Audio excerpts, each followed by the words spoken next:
Hey guys, it's Sarah, and today we are going to talk about all the books I read in the month of November. I read 8 books. 7 of those 8 books were all 5-star reads for me. And the 8th one was a 4-star read. I had a fantastic month as far as quality goes. This is probably the best month I've had all year as far as, how much I enjoyed all the books that I was reading. And quite a few of these have made it into my favorite books of the year, which is going to be a long list. I'm not going to lie. I'm not narrowing it down to 10. I can't. It's going to be a long list, but that just means I'm picking up books that I'm really loving. Okay, so getting into the books I read. The first book was a 5-star prediction. So I have talked about this already in our book list. I will link that 5-star prediction follow-up down below because 2 of these books are on there. So the first one that I read was Rosalind Palmer Takes the Cake by Alexis Hall. I loved this. It's such a cute adult contemporary romance. And I love the setting because it is set on a reality baking competition show, very much like the Great British Baking Show, which is one of my favorites. That's such a comfort watch for me. I'm actually currently watching the most recent season and can't get enough of it. So I loved the setting of this, and we follow Rosalind Palmer, who is in this competition because she's a single mother. She really needs the prize money that comes along with it, and she just happens to be very talented at baking. So she qualified to be on the show, and she gets very distracted while she's there because of numerous types of things that are happening, but she feels very drawn to one of the other contestants, and they even start a romantic relationship. However, there is someone else at this competition that is also drawing her attention away. So she's feeling very torn between these two, and it was just so cute and adorable, and I loved it. I listened to this on audiobook. The narrator is Fiona Hardingham, and she was fantastic. It was just so much fun to listen to. Rosalind is also bisexual, so you do see that aspect of her life woven into the story as well. And her daughter is 8 years old, and she's the only thing about this book I didn't like. I did not like her daughter. She drove me nuts. Every time she was a scene, I was like, can we get this kid out of here? Because she was 8 going on 20. You're 8 years old. Stop trying to be an adult. I can't stand when that happens. So yeah, that's the only thing I didn't like. It wasn't enough to knock off a star because this one did get 5 stars from me, but I loved it. I love Alexis Hall. I love his writing, and I'm so excited that there's going to be more in this series. This is actually the first in this series. There's going to be another one coming out next summer. So I'm going to be keeping my eye out for that one for sure. And this is one that I have on my Kindle, so I don't own a physical copy, but I would like to. So I think I might add it to my wish list, just to say it, keep an eye on it and keep an eye on the price and all that stuff. And if it goes down to a good price, I may pick it up and have it for my shelves. But yeah, loved it. And the next one that I read was Cress, and this is by Marissa Meyer. This is book number 3 in the Lunar Chronicles. So I'm not going to go into detail about the synopsis of this one in particular because it is book number 3 in a series. But this series is a young adult science fiction retelling of fairy tales. So the first one was Cinder, which was Cinderella. Second one was Scarlet, which was Little Red Riding Hood. This one is Cress, which is Rapunzel. Book 4 I'm going to be reading soon, which is Winter, which is Snow White. And let me tell you guys, I loved this book so much. Definite 5 stars. I love Cress and Thorn. They are my everything. Thorn is my new book boyfriend. I love him with all my heart. I just love him. And I cannot help but imagine him as Flynn Rider because it's just that, it's that type of personality that he has. And I love him. And he's like kind of a pirate thief. Oh my gosh, I can't. He's so dreamy. I love him so much. But this one was fantastic. And so far, this has been my favorite in the series. I loved it so much. I loved everything that happened in here, and a lot happens in here. And the ending of this book was dynamite. I loved it. I love the ending. Really made me just want to pick up Winter really quickly, even though I do have some other obligations I'm trying to get through first. But I cannot wait to pick up Winter and see how this all concludes because it was fantastic. The next one that I read was my last 5-star prediction. So again, video down below. And this one was The Girl He Used to Know by Tracy Garvis Graves. This is another one I listened to on audio, and it has two narrators. It is narrated by Kathleen McInerney. I hope I said that right. And Fred Berman. So in this book, we are following Annika, and it's a dual timeline. So we are following her in college, and then we are also following her as an adult 10 years later, I think. And Annika is such a fantastic character. She is autistic, however, she's undiagnosed. She had never been diagnosed with autism, but she knows that her brain does not function the same way that everyone else's does. And she knows that by the way she reacts to things and the way that she rationalizes things are not the same as other people do. And it's definitely to a point where other people notice as well. And she gets some pushback from that socially because of it. And she has a hard time forming friendships and relationships because of that. However, her parents never took her to any doctors or tried to figure out what it was or get a diagnosis for anything. So she never really learned any coping mechanisms for that or try ways to try to understand her brain a little bit better. So in our present or more present timeline, Annika has been unexpectedly reunited with her college boyfriend. She accidentally runs into him in a coffee shop, and it's definitely something that both of them feel is almost fated because, you know, they went to college in a different city than where they're both living now. So it's just kind of more than a coincidence can really explain away on how they ran into each other. So they're kind of taking this as a sign and decide to start hanging out again to see if maybe there's still something there.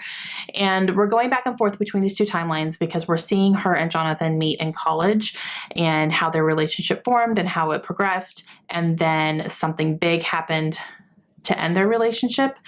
And so we're kind of leading up to that in the past timeline. And then the present timeline, we're seeing them reunite, rekindle, kind of deal with the leftovers of their breakup that still affects both of them, and then move on in their relationship. So we're following both of these timelines that way.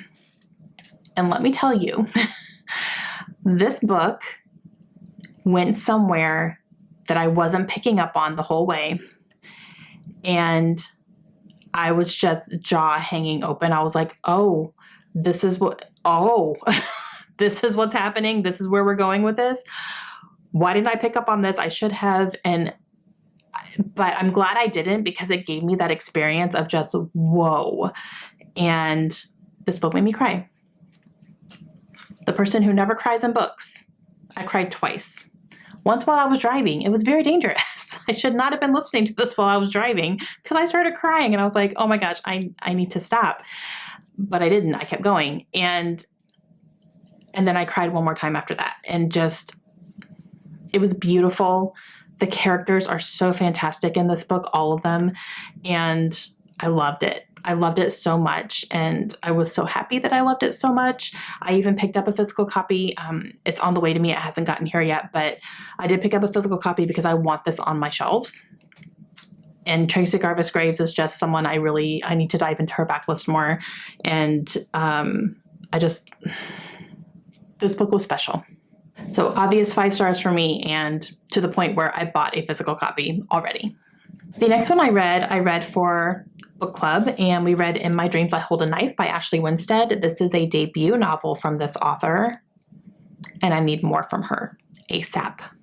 This is something kind of similar to the last book I read, where it's a dual timeline. There is a college timeline and a present timeline, and they're about 10 years apart.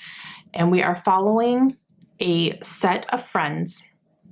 There were 7 of them in college, and they met, they clicked, they bonded, and it's kind of a hodgepodge of different personalities, definitely in this group, but they form this really, really strong connection very early on, and they stay that way throughout college. Senior year, one of these people dies.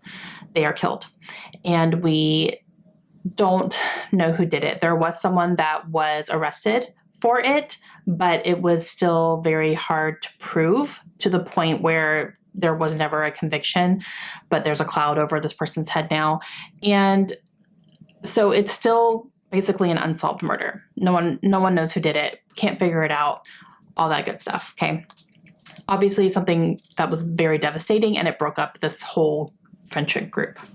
Now, 10 years into the future, these 6 leftover friends, if you will, are coming back to the college campus for a reunion. And they are going to be facing each other again for the first time in 10 years. And all of this gets brought back up again, obviously, because this is a big cloud that's been hanging over them for 10 years and still never knowing what happened to their friend. There are confrontations. There are secrets that come out that are left and right. And oh my gosh, I felt like I was just getting slapped across the face with all these secrets that I never saw coming. I was not able to predict anything, which I loved. And it was fantastic. Like, I had so much fun reading this because I went into this not trying to figure anything out. I didn't want to try to, dissect anything or overanalyze anything. I just read it and loved it for what it was. And that's the best way to do this because I was just surprised left and right. And I thought it was awesome. Like, one of the best thrillers I've read this year, hands down. I cannot wait for more from this author. She has 2 more books coming out next year. They are already going to be on my most anticipated list because the way that she wrote this was brilliant. And I loved just how she kept me turning the pages super quickly and how she made me love some of these characters. I was rooting for people I never thought I would root for. And these are all unlikable people too. Especially the more you get to know them.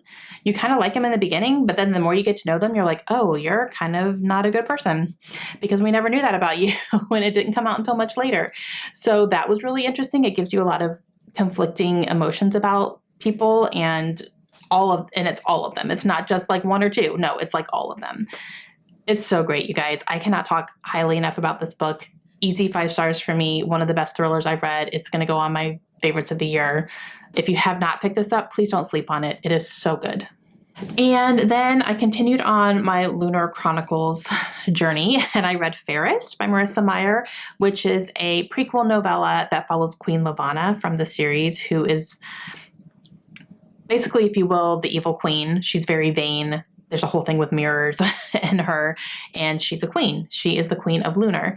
And this is a short little novella that follows her as a teenager and kind of as she came into power. You see how she came into power and how she came into being the queen and taking the throne and everything. I loved this. I was really surprised by how much I enjoyed this book because Queen Lavanna is awful. She is one of the worst villains I've ever read in a book. And so I wasn't sure I wanted a novella that just focuses on her because I didn't want this to try to change my mind about her or to make me feel sorry for her. You do a little bit, but overall, like, no, you're still evil. It doesn't matter what happened to you to get you there. You are still an evil human being and you know that what you're doing is not okay. So there's that. So I don't feel any differently about her from reading this book, which I'm happy about. But man, she goes through some stuff. The things that she went through are awful. So awful. But she makes really, really terrible decisions. And she is kind of a terrible person to begin with. So it's not like she's terrible because these things happened to her. No, they helped. But she really wasn't a good person either at all. So there is that. But I will say, like, I could read an entire book about her. Like, if this were a full-length novel, I wouldn't be mad about it. I thought it was fantastic. I gave it 5 stars. I loved it. And yeah, that was a surprise. Definitely keeping with my Lunar Chronicles books. Okay, the next one I read was an audiobook. I listened to this one, but I read The Ballad for Songbirds and Snakes by Suzanne Collins. This is the Hunger Games novel that follows President Snow as a teenager. I was nervous going into this one because this is a big book. Like, whoa, this is a big book. However, it reads really quickly because it is young adult and it's Hunger Games. So there's a lot of action that kind of moves it in. And I had heard honestly terrible things about this book. So I was really nervous going in. People hated it. I mean, I heard the word hate so many times and I'm like, geez, guys, like, okay. So I was a little bit nervous going in. So I'm going to give you an unpopular opinion because I really enjoyed it. I really enjoyed this book. I didn't go into it expecting it to be the Hunger Games. the way that I know The Hunger Games is from the original trilogy, because it's not. And it's not supposed to be. It really isn't. It doesn't go into detail about the Hunger Games the way that the other ones do, because you're not in the middle of the Hunger Games. You're not following a character going through the Hunger Games. You're following President Snow, who is a mentor in the 10th Hunger Games. So there is somebody in the Hunger Games that he is mentoring through. So you see his perspective versus their perspective. So the Hunger Games is still happening in the background. It's still, a really big plot line, obviously, but you're seeing him as a mentor versus, following Katniss being in the middle of it. So it's a different perspective that way, which I really appreciated, because we don't get the mentor side of things in the Hunger Games. We don't get that, but we get it here. So you see him as a teenager and mentoring this girl in the Hunger Games from District 12. And you get to know President Snow early on. You do not like him any more than you do in the Hunger Games.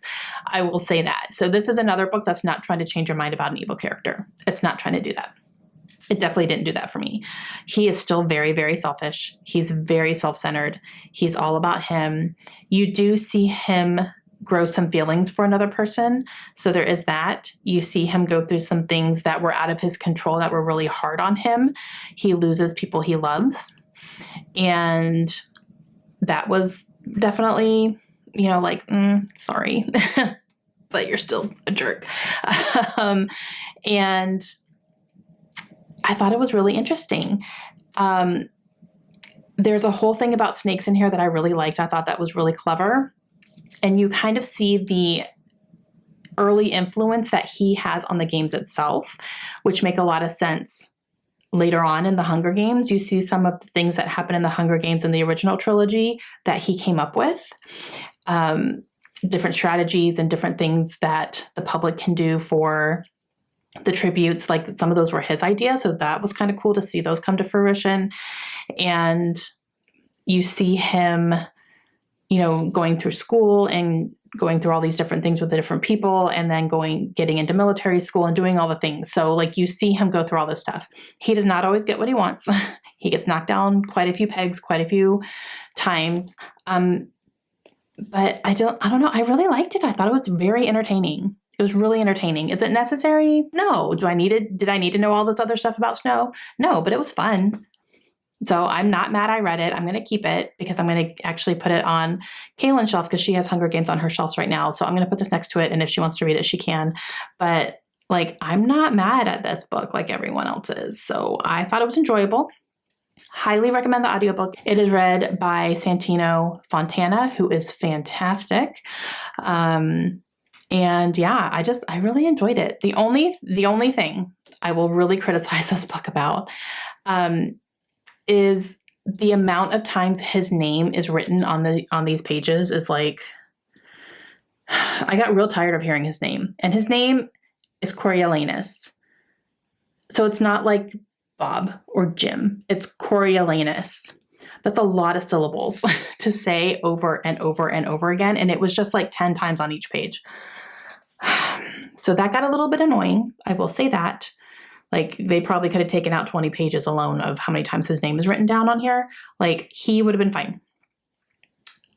You know what I mean? I would have followed it just perfectly fine if you had said he said instead of Coriolanus said. So that is definitely a criticism for me as far as the writing goes. And the story was really, really good and really entertaining, but it wasn't 5 stars. It wasn't a 5-star reading experience. This is the one that I gave 4 stars this month.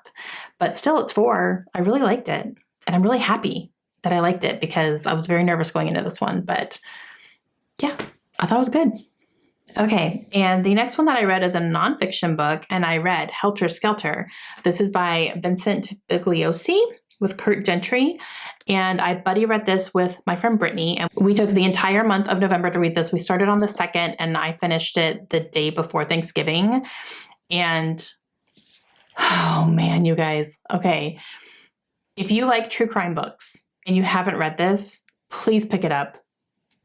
It's fantastic. Okay, so Vince Bugliosi was the prosecutor in the trial for the People versus Charles Manson. So he was the lead prosecutor in this trial in Los Angeles in the late 1960s, early 70s. Oh my gosh. So he was in the thick of this. And this was written a couple of years after the trial. So it was written very freshly off the trial. So there wasn't kind of that chance that things were forgotten or misplaced or, whatever. It was all that. This has been re-released quite a few times since then. And there's new afterwards, and he adds different things to it in his afterwards and everything, which is interesting. But this one was just so good, you guys. And it's definitely a testament to you think you know things, because these are famous cases and famous people, and they've been around for so long and you've heard so much about them. No. That's why I think it's important to read these types of books, because we think we know things. We know some things. I knew some things. I knew who Charles Manson was. I knew that he had a group of women who killed for him at his command. I knew who Sharon Tate was and that he killed her and people in her house. I knew about the LaBiancas and that the day afterwards they were killed as well, and that they were linked. You guys, I had no idea how bad it really was. I had no idea that there were many more people involved in this. I did not know that there was a man involved in those killings as well, named Tex Watson. I had never heard his name before. Never heard of him. But he was the main guy at both of these murder scenes, killing these people. And I did not even know that there were men in Charles Manson's realm. I thought it was all women. I thought he had a cult of women. Nope, there were men in there too. A lot of men. And oh my gosh, you guys, just the things that Charles Manson actually believes. It's you can't make it up. It's insane. That man was insane. But at the same time, he was brilliant. I don't get it. I don't get it. And I know that's how serial killer minds works. Their IQs are usually really high. But oh my gosh, he actually believed that the Beatles were talking to him through their songs. No. He actually believed there was going to be this huge race war between white men and black men, and that the black men were going to prevail, and the only people who were going to be saved from this race war were him and his followers, and they were going to live in a compound beneath the surface of the earth. I wish I were making this up. Guys, oh my gosh, it is just insane. And whoa. Okay. And then these women, because you follow them obviously as well, because they killed for him, and you learn so much more about them and just how broken these women were. And I'm not going to say he broke them. No, they were broken before they found him. So if they weren't doing things for him, they would have been doing things on their own. They would have found some sort of outlet. So all of them absolutely deserved to be in jail. And this just definitely took me down a rabbit hole of research, which probably wasn't a good idea, because I had quite a few dreams that were interesting. I could not read this before bed. I learned that about myself because I did that twice, and both times these people ended up in my dreams and they were not good. So nope, can't do that before bedtime. And there was just so much to dissect and to think about. And the case, the trial was so interesting to me because so many things, it was a circus, you guys. And I have never had less confidence in a police department than I did in the LA Police Department. In the late 60s, they were completely incompetent. To the point where Charles Manson would have walked free easy if he hadn't been on trial. And Vince would have been demanding that they do their jobs. It was just, wow. Wow. And that was a big thing that Brittany and I talked about. We were like, what are the police doing besides royally effing this up, basically, is what they were doing. It was insane. So, oh man, you guys, It was so good. Like, this is one of the best true crime books I've ever read, easily. I think The Stranger Beside Me by Anne Rule will always remain my favorite, just because that had that little extra, like, she knew him personally type thing. But this one is fantastic. And if you are fascinated by Charles Manson and think you know everything, but you haven't read this, please pick this up, because it is so incredibly detailed, to the date, detailed, and just, I'm going on and on. I need to shut up, but I loved it. It will definitely be in my favorites. Definitely keeping this one forever and ever. I could see myself rereading this again at some point. Like, it was just 5 glowing stars.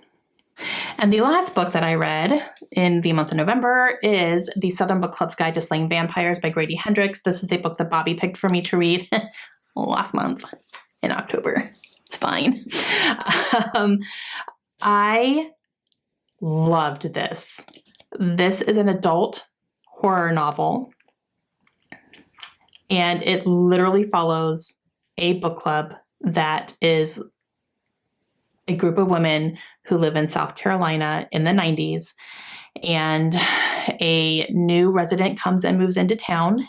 It's a man, and they end up inviting him to their book club because he loves to read and kind of shows interest in it. So they invite him to join their book club, and things about him start seeming a little off, a little bit weird. And one of the women in this book club figures out that he's a vampire, and that's going to be a problem. And let me tell you, I equally laughed and ewed my way through this book. So huge, like, you have to be okay with some body horror. You have to be okay with just like cringe, like, why? Why moments. There's a few of those in here. I wasn't sure if I was okay with body horror. I haven't read that much. I guess the most I've read is like the Stephen King books I've read, but I was fine. There was one scene in particular. I was doing real good. Nothing was really bothering me. There was kind of like, eh. But there was one scene that I won't tell you what was involved, but the setting was in an attic. So if you've read this book, you know exactly the scene I'm talking about. I had to stop in the middle of that scene multiple times and just look around a minute and gather my bearings and go, ew. And then I made it through the scene, but why? Why Grady Hendrix? Oh, but it had an impact, right? So I loved this. I thought it was fantastic. And again, there's some really good humor in here. There's also some really good commentary on here on race, which was really interesting. And I wasn't expecting that. So I thought that was great. And there is also some commentary on here about women and kind of their roles, if you will, in the household, because this is set in South Carolina. So there's a little bit more traditional mind frame, even set in the 90s. And I even like tabbed this book, you guys. You can't see them outright, but I did use book darts, if you can see them. I hope you can see some of those there. Like there's one right there, and there's a few up here. I used some book darts in here and marked a few passages in some sections because like they had an impact on me. And there was a couple of points in here where I marked where some of the husbands would say, but you're a housewife, what do you do all day? Or you're just home all day, why don't you have time to do this? And I was like, ooh, honey, I also marked, this is funny. Okay, so I finished Helter, Skelter, and then I started this book that same evening. And I put this on Instagram because I was like, whoa, because the way that this book is sectioned out is by the books that they read, which was really interesting. And it jumps ahead in time too. It's not like month after month after month. A couple of times it is, especially in the beginning, but then it kind of skips ahead a few years. So, but in one of the beginning books that they read was Helter Skelter. So I had to mark that because I had just finished that book like 3 hours earlier, literally. And I was like, whoa. And they talk about the book in here. They talk about Vince Bugliosi and the trial and all that stuff. So I knew exactly what they were talking about because I just finished that book. So that was really, really cool. So yeah, it was such a great reading experience for me. And it was my first Grady Hendrix. And I had a feeling once I gave him a shot, he could end up maybe being a favorite author of mine. And this would definitely indicate that. I still need to read more, obviously, but now I definitely want to. And yeah, I absolutely loved it. Again, it's going to be in my favorites of the year. It was so great. So if you like horror and you can handle some things, some gruesome stuff, definitely pick this up if you haven't yet. But yeah, I loved it. I thought it was fantastic. And huge thank you to Bobby for not only picking it for me to read for October, but for gifting me this book as well. She sent this to me as a gift. So thank you, Bobby. It was fantastic. Obviously 5 stars. Obviously I'm keeping it. Okay, so of the physical books I read, I'm keeping all of them on my shelves. I'm not getting rid of any books this month. I'm not unhauling anything. So testament to, yay, I picked up books I really loved, but I'm not unhauling anything, which is fine. It's fine. They'll go into my boxes in my closet of read books. But yeah, it was such a great reading month. Like, just quality was spot on. Okay, I feel like I've been talking for 30 minutes because I probably have. So I'm going to go now, but let me know if you've read any of these books. Let me know your thoughts down below. I will have them all linked down below as well if you guys want to get your hands on any of them. I have Amazon linked down below, but oh my gosh, they were just so great. I can't recommend them high enough. All of them, seriously. So, all right, let me know down below how your November reading went. What was your favorite book of the month? And yeah, let me know all that down below. I will talk to you guys again soon. Hope you have a great day. Bye.